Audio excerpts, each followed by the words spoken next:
over the holidays, I played through God of War Ragnarok Valhalla, the free roguelite DLC that acts as an epilogue to the events of the base game. And after forcibly dying, spending 15 minutes in menus relearning the combat mechanics for Kratos' arsenal of weapons, discovering how surprisingly deep Valhalla looks back on Kratos' past, and then dying again, I found myself asking the same questions many video game critics shared on Twitter. How is this free? Okay, let's go back to the beginning. I wasn't sold on the premise of Valhalla. At least, not initially. While the announcement of free DLC at Jeff Keighley's Game Awards was a surprise, and the proximity to how soon it would release was welcome, much less unprecedented for giant AAA first-party games like God of War, I was largely trepidatious about what Valhalla would actually have in store for someone who already completed the game. Would an arena combat mode really be enough to warrant a return to the Norse realms? And I wasn't convinced. That is, until I found out about the narrative implications designed around its roguelite gameplay premise and how deep some of it actually goes. The meditation on suppressed trauma is what makes Valhalla so striking as a narrative experience. If the remake duology was about deconstructing masculinity, then Valhalla is about confronting those definitions and the regrets of a haunting past in order to move on. But healing takes time, with repeated setbacks a necessary step toward progression.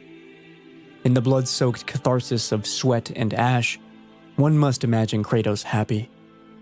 And it's the mode of roguelite that facilitates this therapy, not just for Kratos, but across several titles in the rogue genre, from indie all the way to AAA. We live in an attempt to confront the troubles of our past, die in the process of trying to move on, repeat in the hopes of a better conclusion, live to try again, die in the attempt once more, repeat all over again. We live, we die, we always repeat. We live, we die, we have to repeat. We live, we die, we...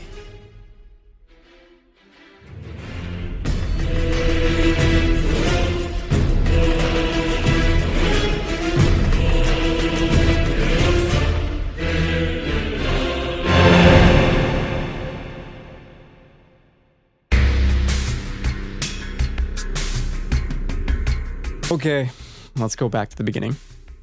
This video isn't about the differences in the rogue genre, but it is worth establishing definitions in order to discuss the importance of God of War Valhalla.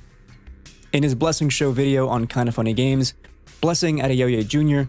details the rise in rogue games and the key distinctions between roguelike versus roguelite, and, more specifically, how many developers in recent years have leveraged the genre.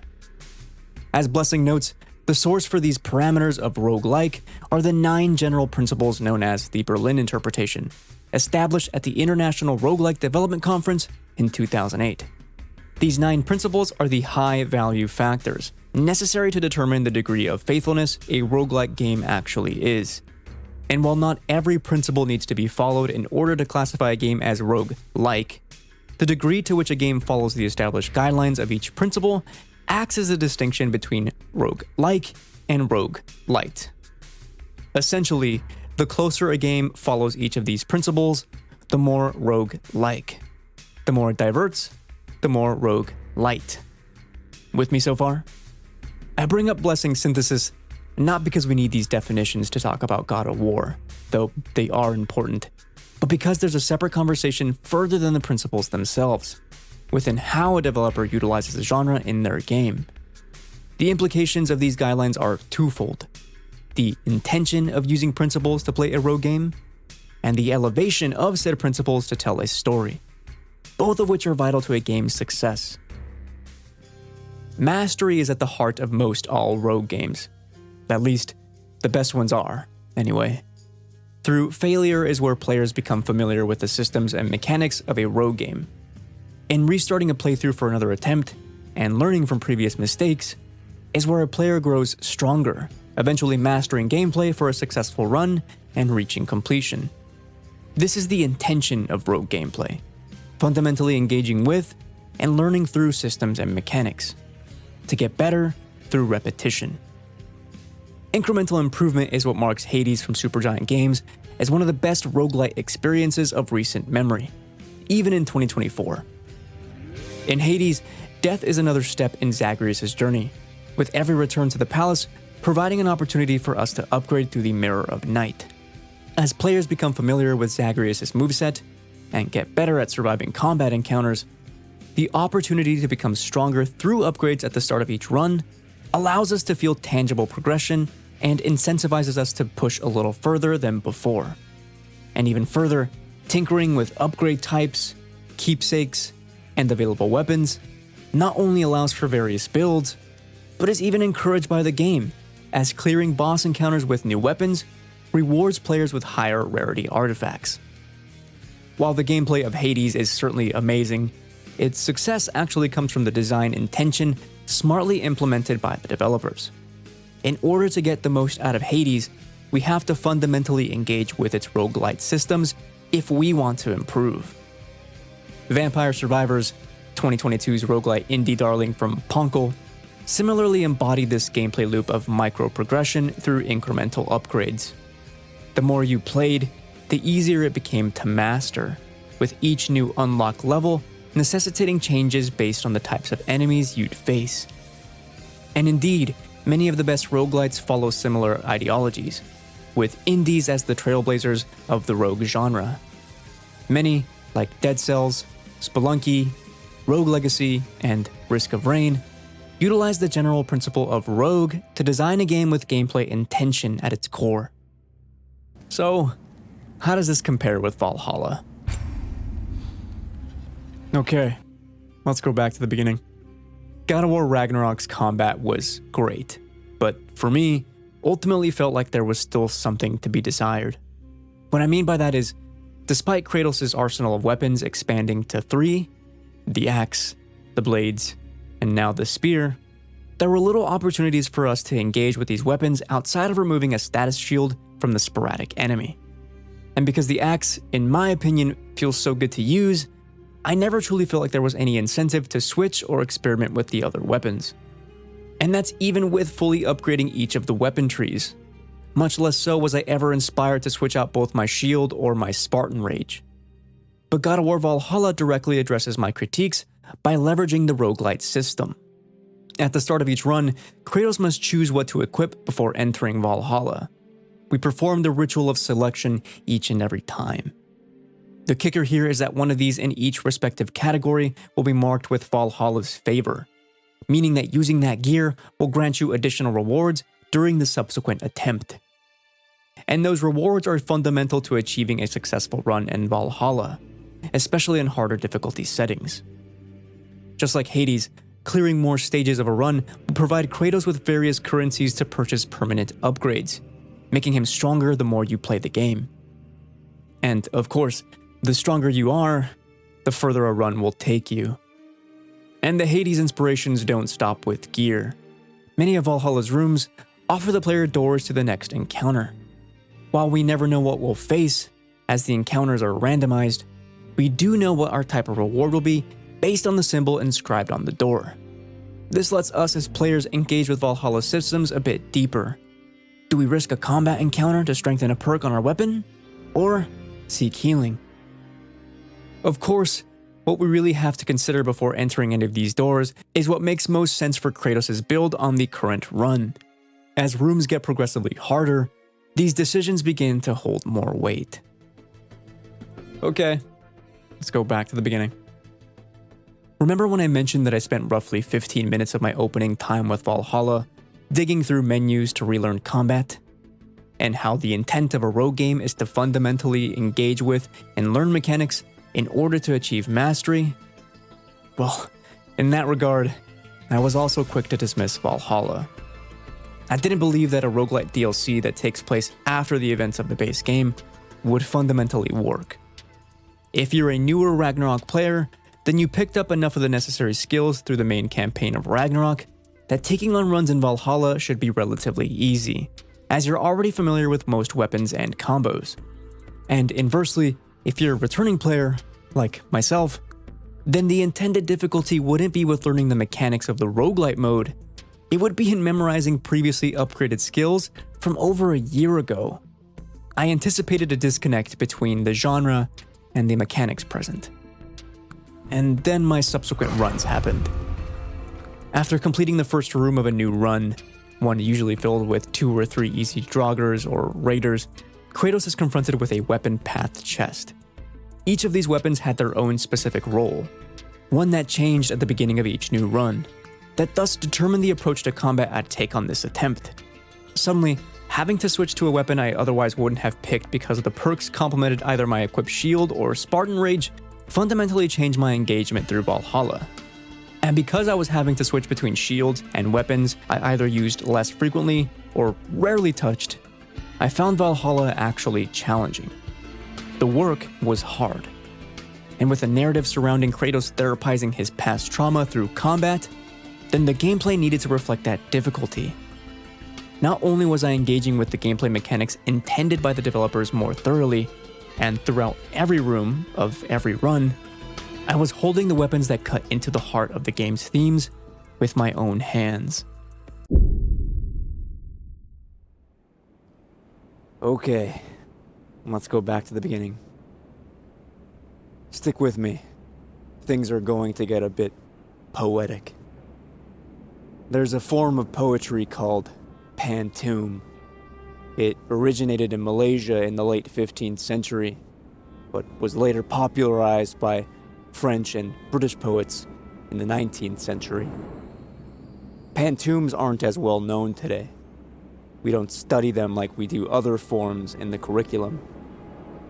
And that's because they're a little strange, with effective execution of the form a bit challenging. But when done right, they can be powerful. What makes the Pantoum unique is repetition. Lines from previous stanzas are repeated throughout the poem, with occasional revisions to things like punctuation. And through repetition, the overall meaning is changed. Transformation is achieved. You can find many examples of Pantoums from famous poets on sites like Poetry Foundation and poets.org. However, for the sake of brevity, we'll be looking at an example from a writing exercise prompt from Story Arcadia. In the stillness of the night I hear whispers carried on the breeze, echoes from a distant shore, calling me to wander once more. Whispers carried on the breeze, haunting melodies fill my mind, calling me to wander once more, seeking solace I cannot find. Haunting melodies fill my mind, a symphony of memories past, seeking solace I cannot find, lost in time, but free at last. A symphony of memories past, echoes from a distant shore, lost in time, but free at last. In the stillness of the night, I hear. It's a relatively simple example Story Arcadia presents, but its scheme is clear and effective. As the poem progresses, you can see the repetition of lines from previous stanzas, formulating a sense of progression from beginning to end. The narrator, who once lost themselves to contemplations of past troubles, or the echoes of a distant shore, felt like they were approaching and invading the mind, now feel like departing waves, of regrets now overcome by the conclusion. Narratives in rogue games leverage this kind of push and pull storytelling, of regression and progression through repetition. Like a Pantoum, God of War Valhalla is no different. Replayability is key to the dissection of trauma present in God of War Valhalla. It's the way replayability is used to tell a narrative that elevates the best roguelite games. In Hades, Zagreus must fight to face his father time and time again, with dying a necessary step toward discovering the truth. What makes replayability so special in Hades, however, is how Supergiant Games interwove dialogue with NPCs through Zagreus' runs, giving narrative weight to various conversations you might have while out on an escape attempt. And with the inherent randomness of roguelite games, you never know who you'll run into or which relationship you'll slowly develop next. Further even is the degree to which repetition is used in Housemarque's Returnal to unpack Celine's suppressed trauma.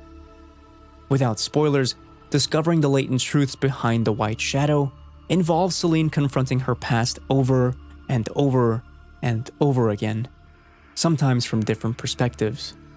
It's a complicated trauma Celine must confront, one that necessitates roguelite recursion to work through her past. And even after rolling credits to both endings, we're still left with a degree of ambiguity. In this regard, Housemarque was right. Arcade is dead. At least, the way we knew it. In its place were the design principles of a roguelite game elevated to confront a complex and looping story. Valhalla functions similarly in both these aspects of storytelling, of incremental narrative through NPC dialogue, and trauma meditation through repetition, both of which succeed to varying degrees. Valhalla isn't a long narrative, with trips back to the shores of Valhalla, even with beating one of the many battles with the final boss, a frequent occurrence. Because of this, the dialogue with the Valkyries is forcibly cut into separate sections. Jay Peters' Valhalla article over at The Verge had similar comments to make about this method of storytelling, calling it a gate in progression and a forced limit. And while this does make their overall side narrative feel a bit disjointed in the grand scheme, the gameplay intent is very much explicit. In order to hear more of their backstory, Kratos has to take on different challenges while out on a run. Suddenly, we're engaging with gameplay mechanics in order to unearth more narrative through the act of repetition and mastery. It's roguelike gameplay and storytelling meeting in the middle, and not totally dissimilar to Hades and the conversations with NPCs, and with the final boss at the end of escape attempts. And this takes us back to Kratos' therapy, one he's forced to confront and finally come to terms with. If there's any major criticism I have with God of War Ragnarok, it's that I felt Kratos' transformation into a more emotionally mature figure needed a bit more explicit groundwork, similar to how God of War 2018 frequently foregrounded Kratos' past and his role as a god in comparison to Atreus. Valhalla finally gives Kratos the space to do so, and in ways that are more backward-looking than ever before, with frequent direct references to events from the original trilogy. But trauma recovery is messy, hard, and complicated. It's not something Kratos can brute force his way through. By leveraging the format of roguelite, Santa Monica is able to give Kratos the space to finally confront that trauma he's kept suppressed for so long, and in a manner that not only allows for failure, but necessitates it as part of the healing process. This is what makes Valhalla so striking as a rogue title. To frequently and explicitly say, no, you are not ready to progress yet. You have to go back. Again, and again, and again. At one moment, early on, Freya even mentions, Sometimes you reach as far as you're ready to go. Valhalla's decision, or yours? And it's true. Freya's comments mark the foundation for Kratos' journey. His headway toward healing comes from repeatedly climbing back into his past, inching ever so further to confront an identity he's tried so hard to cover up and forget. Ghost of Sparta, God of War, Norse God of War. Who is Kratos? Who was Kratos? Who will Kratos become? These questions all percolate in Kratos' mind, with Valhalla now an opportunity to swim in that sea of psychological trauma, regret, and crisis. God of War Valhalla isn't important because of its price point of $0. It's not important because it's a genre never before done in the series, even.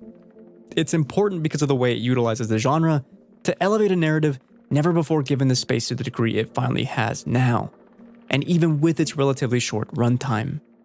And even further, for the implications it leaves for the industry at large.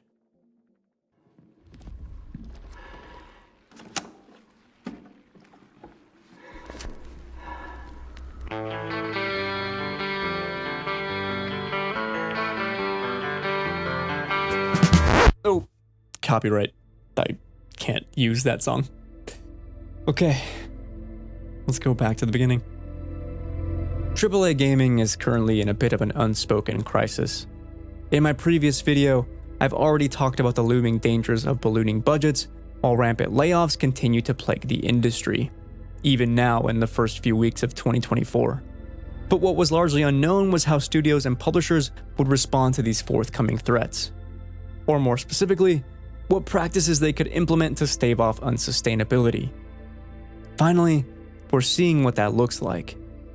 In this regard, Valhalla may just be one of the key answers to the question of an industry bubble burst, with Santa Monica Studios leveraging the rogue genre to experiment with its own IP, setting precedent for other studios to develop smaller, shorter experiences that don't compromise on impact. In another world, Santa Monica Studios released the Valhalla DLC as a standalone title with a modest price tag, one that's maybe even a bit longer, but still developed primarily through the reuse of existing assets. And that's not to knock the Valhalla we got for what it is, simply that more studios can and should be incentivized to create experiences like Valhalla, whether they're a roguelite or not. And what makes these sorts of smaller games so important is that they don't feel like content for content's sake. Blessing was right. We are seeing more rogue games. There's now tangible evidence the roguelite genre is growing in popularity, with first-party studios staking big on developing AAA games in the genre. But what we didn't know was how important they'd be for futurity. I worry about the developers that take the wrong lessons from titles like Valhalla, that'll develop rogue experiences in their existing IP without innovating in any interesting way beyond the inclusion of a new mode. And indeed, we're already seeing that now. What'll separate the best of these titles, however, is their commitment to crafting a unique experience that truly leverages the genre, one that isn't developed as a trend-chasing title for the sake of cashing in a quick buck. Games like Hades, Returnal, and now Valhalla aren't just good roguelite games with good stories. Their importance goes beyond gameplay design and narrative impact. They're proof games can exist within more niche genres while staving off unsustainable development costs. They are Rosetta Stones for the industry to go out and try things, even from within some of the biggest established IP. And roguelites are just one of the ways they can achieve that. We'll just need more studios to be brave enough to earnestly try to make a title with meaningful intention and unique elevation. The only question is, what game will be next? Like and subscribe.